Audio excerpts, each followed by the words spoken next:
দর্শক দেখছেন ATN news. আমন্ত্রণ জানাচ্ছি আমাদের প্রতিদিনের নিয়মিত আয়োজন হ্যাপেনিং পয়েন্টে, পাওয়ার্ড বাই কাজী অ্যান্ড কাজীটি। এই পুরো সময় জুড়ে আপনাদের সাথে আছি আমি রুমিতা ইসলাম। দর্শক, হ্যাপেনিং পয়েন্টে আমরা সবসময় সমসাময়িক বিষয় নিয়ে কথা বলি, নানান বিষয়ে কথা বলি। তো বাংলাদেশে এখন এই মুহূর্তে সবচেয়ে বহুল আলোচিত চর্চিত যে বিষয়, সেটি হচ্ছে গতকালকে আমাদের দেশের নতুন সরকার শপথ গ্রহণ করলো।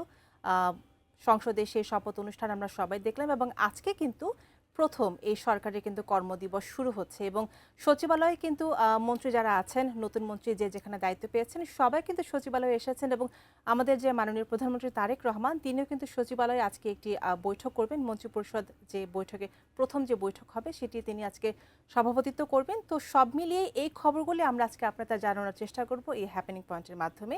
এই মুহূর্তে আমরা যেতে চাই আমাদের সহকর্মী গোলাম কাদের রবুর কাছে। তিনি আছেন সচিবালয়ে। নবনির্বাচিত যে অর্থমন্ত্রী আছেন আমির খসরু মাহমুদ চৌধুরী, তিনি আজকে এসেছেন মন্ত্রণালয়ে। তো সেখানকার অর্থ মন্ত্রণালয়ের কি খবর আছে রবু ভাই আপনার কাছে?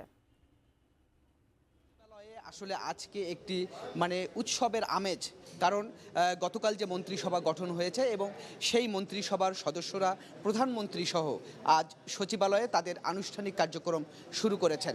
দুপুর 12টার পর থেকেই কিন্তু মন্ত্রীরা একে একে তাদের নিজ নিজ মন্ত্রণালয়ে আসেন এবং সেখানে নেতাকর্মীদের সাথে তারা কথা বলেন।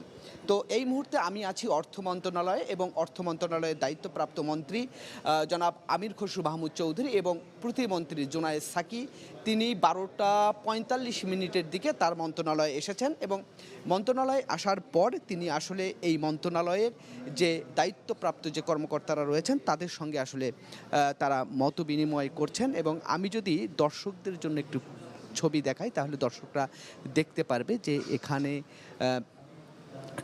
নতুন মন্ত্রীরা অর্থ মন্ত্রণালয়ের যে কর্মকর্তারা আছেন সচিব সহ, এবং এখানে বাংলাদেশ ব্যাংকের গভর্নরও আছেন এবং রাজস্ব বোর্ডের যে চেয়ারম্যান আব্দুর রহমান খান তিনিও আছেন এবং কর্মকর্তাদের সাথে তারা মতবিনিময় করছেন। এখানে একটি কথা বলা দরকার, সেটি হচ্ছে যে কিছুক্ষণ আগে আমির খসরু মাহমুদ চৌধুরী আমাদের সাংবাদিকদের সাথে কথা বলেছেন। তিনি যেটি জানিয়েছেন যে তিনি এমন একটি সময়ে দায়িত্ব নিয়েছেন যখন আসলে অর্থনীতিতে নানান রকমের চ্যালেঞ্জ রয়েছে এবং সেই চ্যালেঞ্জগুলো সেটি হচ্ছে যে দেশে বিনিয়োগের মধ্যে কোনো গতি নেই, তারপর দেশের যে কর্মসংস্থান সেখানেও একটু অভাব চলছে, পাশাপাশি যে মূল্যস্ফীতি, সামনে রমজান এবং সব কিছু মিলে গত যে অন্তর্বর্তীকালীন সরকার, সেই সরকারের পুরো সময়টিতেই কিন্তু আমরা খেয়াল করেছি যে অর্থনীতিতে একটি মন্থর অবস্থা।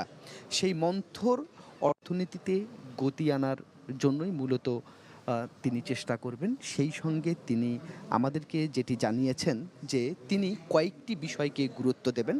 তার মধ্যে তিনি প্রথম যেটি বলেছেন যে অর্থনীতির জন্য আসলে স্থিতিশীলতা দরকার, আর যেটার জন্য গণতন্ত্র দরকার। বাংলাদেশ যে গণতন্ত্রের পথে যে নতুন যাত্রা শুরু করলো সেই বিষয়টি তিনি আমাদেরকে জানিয়েছেন এবং তিনি মনে করছেন যেহেতু গণতন্ত্রের পথে নতুন যাত্রা শুরু হলো, অর্থনীতি এ কারণে গতিশীলতা পাবে বলে তিনি মনে করছেন।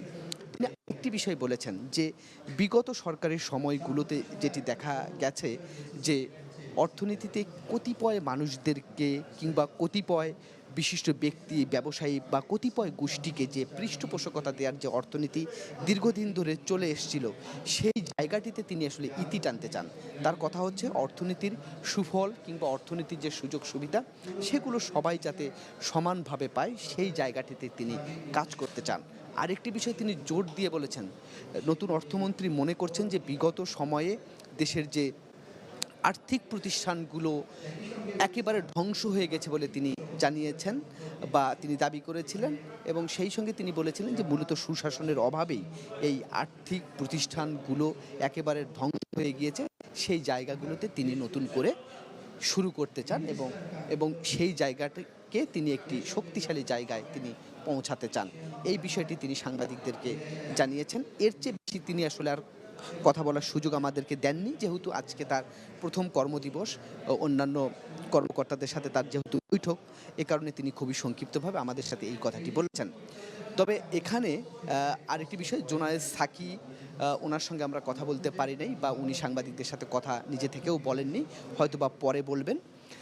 আরেকটি বিষয় সেটি হচ্ছে যে অর্থ মন্ত্রণালয়ের কর্মকর্তাদের সাথে আমরা একটু কথা বলছিলাম যে নতুন অর্থমন্ত্রী হিসাবে আপনারা যাকে পেলেন এদের তার ব্যাপারে আসলে তাদের কি মনোভাব।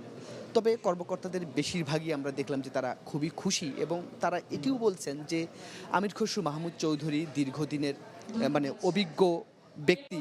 তিনি এর আগে ২০০১ সালে বাণিজ্য মন্ত্রীর দায়িত্ব পালন করেছেন। তার আগে তিনি চট্টগ্রাম চেম্বারের সভাপতি ছিলেন, চট্টগ্রাম স্টক এক্সচেঞ্জের প্রতিষ্ঠাতা সভাপতি ছিলেন। সব কিছু মিলে তার যে বিশাল অভিজ্ঞতা, এই অভিজ্ঞতার আলোকে যে এখন যে স্থবির অর্থনীতি কিংবা অর্থনীতির যে নানা চ্যালেঞ্জ এবং সেই চ্যালেঞ্জ মোকাবেলা করার ক্ষেত্রে তিনি ভালো কাজ করতে পারবেন বলে তার কর্মকর্তারাও আশা করছেন। তো মূলত এই আসলে এখন পর্যন্ত অর্থ মন্ত্রণালয়ের যে মন্ত্রীদের যে কর্মকাণ্ড তৎপরতা মূলত সেটি এখন আপনাকে কিছুক্ষণ আগেও আমি বলছিলাম বা এখন আপনি দেখছেন যে যে বৈঠকটি চলছে, বৈঠকে তিনি বিভিন্ন কর্মকর্তার কথা শুনছেন এবং এখন এই মুহূর্তে আর্থিক প্রতিষ্ঠান বিভাগের সচিব কথা বলছেন। তিনি আসলে সবার কথা বলার পরে হয়তোবা তিনি কিছু দিক নির্দেশনা দেবেন এবং তারপরে আমাদের সাংবাদিকদের সাথে কথা বলবেন কিনা বিষয়টি এখন স্পষ্ট নয়। তবে আমরা সাংবাদিকরা চেষ্টা করব তার সঙ্গে নতুন করে কথা বলার।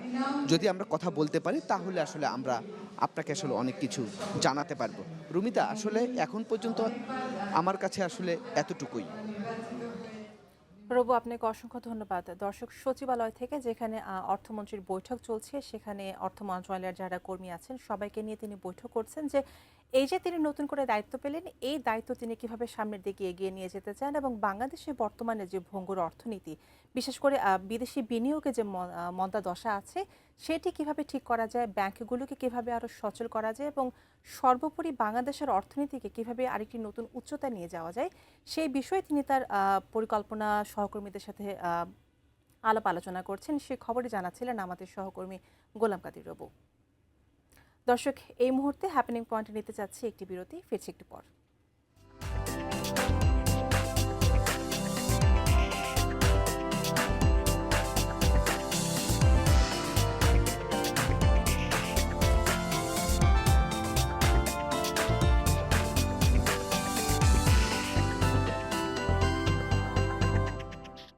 দর্শক, বিরতির পর আবার আমন্ত্রণ হ্যাপেনিং পয়েন্টে, পাওয়ার বাই কাজী এন্ড কাজীটি।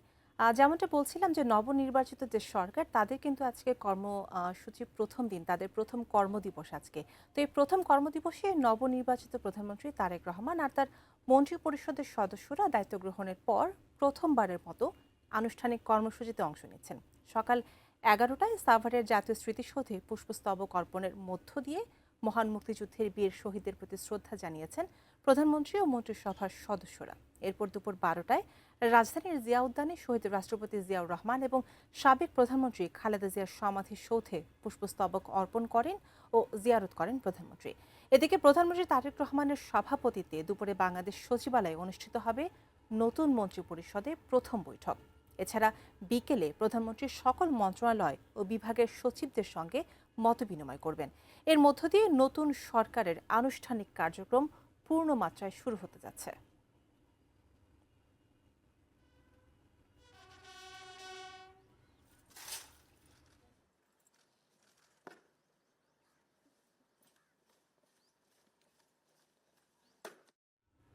মহান মুক্তিযুদ্ধের শহীদদের প্রতি শ্রদ্ধা জানিয়ে শুরু হলো নতুন সরকারের পথ চলা। রাষ্ট্র পরিচালনার প্রথম দিন বেলা 11টায় সাভার জাতীয় স্মৃতিসৌধে শহীদদের স্মৃতিতে ফুলেল শ্রদ্ধা জানান প্রধানমন্ত্রী তারেক রহমান।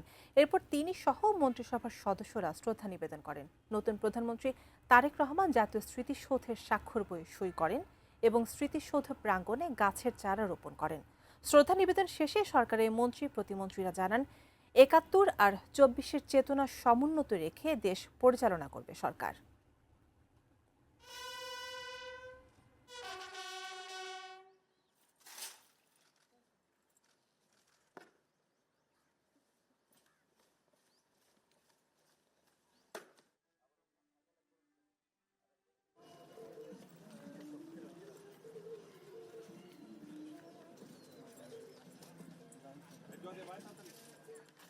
যে কোনো দায়িত্ব নেওয়ার পর আমরা মনে করি এটা আমাদের প্রথম দায়িত্ব, যে মানুষগুলো এই দেশের জন্য জীবন দিয়ে গেছে, যাদের জীবনের বিনিময়ে এই দেশে জন্ম হয়েছে, তাদের প্রতি প্রথম শ্রদ্ধাবোধ থাকতে হবে। তো যে বাংলাদেশ আমরা যুদ্ধ করে করেছি এটাকে গড়ে তুলতে হবে, জনগণের স্বার্থে, দেশের স্বার্থে, কোনো ব্যক্তির স্বার্থে, গোষ্ঠীর স্বার্থে নাই।